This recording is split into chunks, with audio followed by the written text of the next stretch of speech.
اور ہم نے آپ کو اس ویڈیو میں اس کی ساری ڈیٹیلز دی تھیں کہ یہ کوئی نئی چیز نہیں ہے، لیکن پرانی انڈرسٹینڈنگز کو ری افرم کیا گیا ہے، ان کو فارمولائز کیا گیا ہے کچھ نئی ٹویکس کے ساتھ۔ اور یہاں پر پاکستان کے army chief field marshal Asim Munir بھی موجود تھے، جنہوں نے اس سے پہلے ایجپٹ اور جارڈن کا وزٹ کیا ہے اور وہاں کی ٹاپ لیڈرشپ سے ملاقات کی ہے۔ اور اب رپورٹ سے یہ کلیئر ہو رہا ہے کہ پاکستان غزہ میں انٹرنیشنل سٹیبلائزیشن فورس میں اپنا کردار ادا کرے گا۔ اور سب سے پہلے یہ چیز ہم نے اپنی ویڈیوز میں آپ کو ایکسپلین کی تھی کہ کس طرح یہ فورس اپنا کام کر سکتی ہے، اور اس حوالے سے پاکستان، آذربائیجان اور انڈونیشیا ٹاپ کنٹینڈرز ہیں نان عرب مسلم ممالک میں، اور اس کے علاوہ عرب ممالک میں جارڈن، ایجپٹ، قطر اور UAE شامل ہو سکتے ہیں۔ اور اس حوالے سے انہی کنٹریز سے پاکستان نے کنسلٹیشنز تیز کر دی ہیں۔ ان میں سے بہت سے ممالک نے اسرائیل کے ساتھ ڈپلومیٹک ریلیشنز اسٹیبلش کیے ہوئے ہیں، تو پاکستان ان سے بھی انفارمیشن لے رہا ہے۔ ڈیفینیٹلی اگر غزہ میں پاک فوج انٹر ہوتی ہے، اس کے لیے آپ کو اسرائیل کا مائنڈ سیٹ سمجھنا بھی بہت ضروری ہے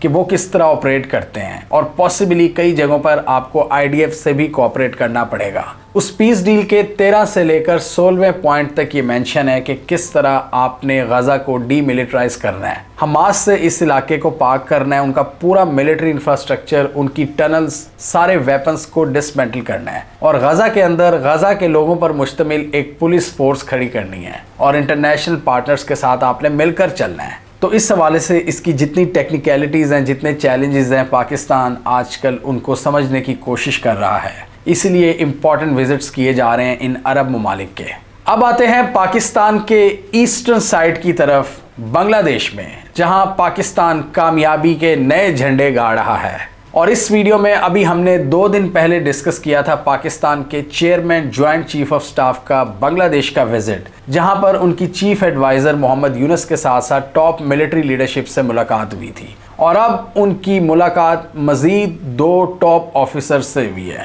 chairman joint chief of staff committee کی ابھی ریسنٹ ملاقات principal staff officer of the armed forces division lieutenant general SM Qamar ul-Hassan سے ہوئی ہے، جو کہ اس سال کے آغاز میں پاکستان بھی تشریف لائے تھے۔ ان کی جاب کی نوعیت بھی chairman joint chief of staff کی جاب سے کافی سملر ہے، تینوں فورسز کے درمیان انٹیگریشن۔ اور اس کے علاوہ chairman joint chief of staff کی ملاقات بنگلہ دیش کے آرمی چیف جنرل وقار الزمان سے بھی ہوئی، جنہوں نے شیخ حسینہ واجد کے آؤسٹر کے وقت ایک اہم کردار ادا کیا تھا اور پبلک سے پرامن رہنے کی امید کی تھی۔ جنرل وقار الزمان سے chairman joint chief of staff کی ملاقات ڈھاکہ میں ہوئی، آرمی ہیڈ کوارٹرز میں، اور دونوں سائڈز نے اپریشیٹ کیا پاکستان اور بنگلہ دیش کے درمیان کرنٹ پازیٹیو ٹریجیکٹری ہر فیلڈ میں، چاہے وہ ڈیفنس کوآپریشن ہو، چاہے پیپل ٹو پیپل ایکسچینجز ہوں، یا اکنامک کوآپریشن میں ایک بڑھتی ہوئی فضا۔ اس کے علاوہ دونوں نے تبادلہ خیال کیا ریجنل اور گلوبل سیکیورٹی انوائرمنٹ پر،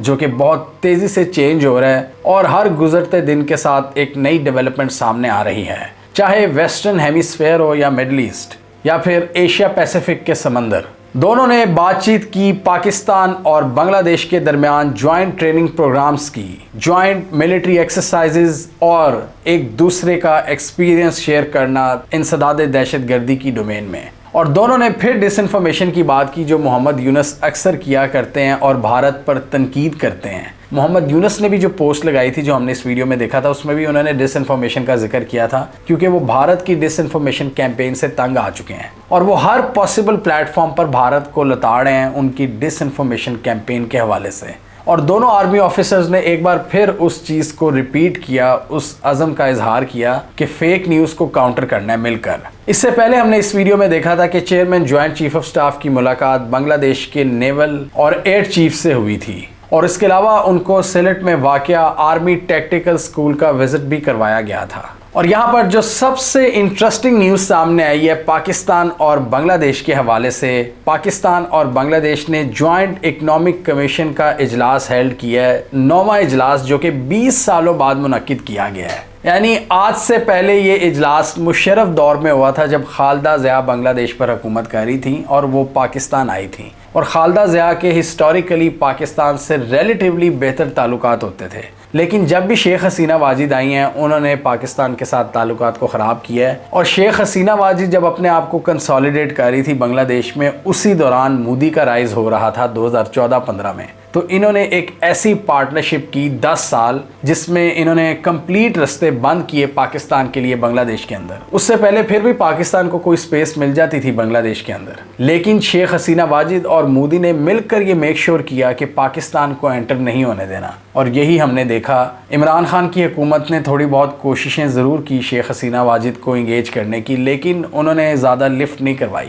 کیونکہ وہ ٹوٹل بھارت کے کنٹرول میں تھیں. اور اب پاکستانی حکومت کے لیے وہاں پر ایک بڑی زبردست اپرچونٹی تھی کہ لوگوں نے پوری حکومت کا تختہ الٹا اور ایک پرو پاکستان گورنمنٹ ایمرج ہوئی. پرو پاکستان مطلب جن کو پاکستان سے کوئی تعصب نہیں تھا, جو آن پرپس شیخ حسینہ واجد ڈسپلے کیا کرتی تھی. تو یہ ایک بڑی زبردست اپرچونٹی آئی ہے پاکستان کے پاس, جس کو پاکستان بڑے زبردست طریقے سے ایکسپلائٹ کر رہا ہے. اور اس حوالے سے ہم دیکھ رہے ہیں کہ ڈائریکٹ فلائٹس اوپن کی جا رہی ہیں, ڈائریکٹ شپنگ روٹس اسٹیبلش کیے جا رہے ہیں, پیپل ٹو پیپل کنیکشن میں اضافہ ہو رہا ہے, ایک دوسرے کے ملک میں سیلیبریٹیز آ رہی ہیں, اور میڈیا ڈومین میں بھی کوآپریشن بڑھانے کے لیے آئیڈیاز شیئر کیے جا رہے ہیں. اور اس کے علاوہ دوسرے ایریاز میں بھی سگنیفیکنٹ پروگرس دیکھی جا رہی ہے, جیسے کہ trade, investment, industries, agriculture, transport, communication, education, I T, banking, health, tourism, energy, climate change, یعنی ہر ڈومین میں پورے اسپیکٹرم پر تعلقات کو بہتر کیا جا رہا ہے. پاکستان کی اپروچ کا یہاں سے ہمیں پتہ چلتا ہے کہ جب اسحاق ڈار نے وزٹ کیا, جو کہ سب سے امپورٹنٹ وزٹ تھا ریسنٹلی بنگلہ دیش کا, اس میں انہوں نے ساری پولیٹیکل پارٹی سے انگیج کیا سوائے شیخ حسینہ واجد کی پارٹی سے. پاکستان اور بنگلہ دیش کے درمیان جوائنٹ اکنامک کوآپریشن JEC کا جو 9th سیشن ہوا ہے 20 سالوں بعد, اس کو پاکستان کی طرف سے فیڈرل منسٹر فار پیٹرولیم علی پرویز ملک اور بنگلہ دیش کے فائنانس ایڈوائزر ڈاکٹر صلاح الدین احمد نے کو چیئر کیا. اور دونوں نے اس بات پر اتفاق کیا کہ نیشنل شپنگ کارپوریشنز کے درمیان تعاون کو بڑھایا جائے گا جو پاکستان اور بنگلہ دیش میں کام کر رہی ہیں. اور پاکستان نے یہاں بنگلہ دیش کو ایک بہت بڑی آفر کر دی ہے ٹریڈ کے حوالے سے, ٹرانزٹ ٹریڈ کے حوالے سے. پاکستان نے کہا ہے کہ آپ ہماری کراچی پورٹ کا استعمال کر سکتے ہیں اور اپنی مصنوعات کو چائنا اور سینٹرل ایشیا تک بھجوا سکتے ہیں, سمندری راستوں کی بات کریں تو. یعنی جو چیزیں بنگلہ دیش کے لیے ویسٹرن سائڈ سے آ رہی ہوں گی, یورپ سے آ رہی ہوں گی یا مڈل ایسٹ سے آ رہی ہوں گی, تیل وغیرہ یا دوسری مصنوعات, ان کو گوادر یا کراچی پر آف لوڈ کیا جا سکتا ہے. ویسے تو چائنا بنگلہ دیش کو کنیکٹ کرنا چاہتا ہے میانمار کے ذریعے, لیکن یہاں پر سب سے بڑی پرابلم ہے رکھائن اسٹیٹ, جس کو ہم نے اس ویڈیو میں ایکسپلین کیا تھا. یہاں پر بہت زیادہ مسئلے مسائل ہیں, تو چائنا اور بنگلہ دیش کی بہت سے مسائل حل ہو جاتے ہیں اگر میانمار کے ذریعے یہ کنیکٹ ہو جائیں.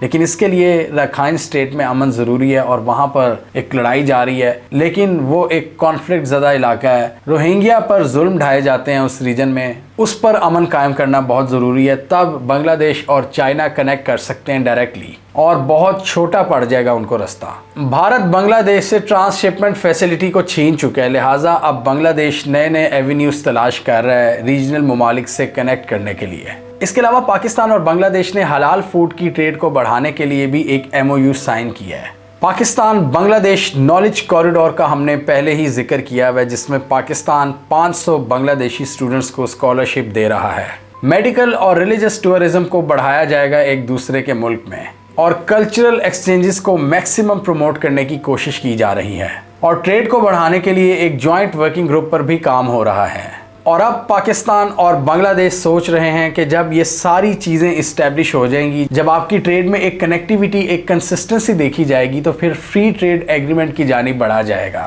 اور ایک دوسرے کی مصنوعات پر ٹیرفز کو کم سے کم کرنے کی کوشش کی جائے گی, جس سے دونوں ملک بہت زیادہ فائدہ حاصل کر سکتے ہیں ٹریڈ میں بھی, اور اپنی ایکسپورٹس کو ایک دوسرے کے ملک میں بڑھا سکتے ہیں, اور اوور آل اپنی اکانومی کو بہتر کر سکتے ہیں. The 9th JEC concluded in a spirit of friendship and mutual respect, reaffirming the shared commitment of Pakistan and Bangladesh to further deepen bilateral relations and regional economic integration. تو یہ clear ہے کہ پاکستان اور بنگلہ دیش نہ صرف ملٹری ٹو ملٹری کوآپریشن کو بڑھا رہے ہیں, بلکہ اکانومی, ٹریڈ اور انویسٹمنٹ میں بھی اضافہ چاہتے ہیں مل کر, جو کہ دونوں ممالک کے فیوچر کے لیے ایک بڑی زبردست چیز ہے. اور یہ ایک بہت اعلیٰ موقع ہے دونوں ممالک کے لیے اپنے تعلقات کو بہتر کرنے کا, اور یہ کر بھی رہے ہیں. دوسری طرف پاکستان کی عرب ممالک سے انگیجمنٹ مڈل ایسٹ کے میٹرز کے حوالے سے, اور پاکستان کی سعودی عرب کے ساتھ نئی اکنامک ڈیل, اور اس کے علاوہ پاکستان ملٹری کی آؤٹ ریچ بیانڈ ایشیا,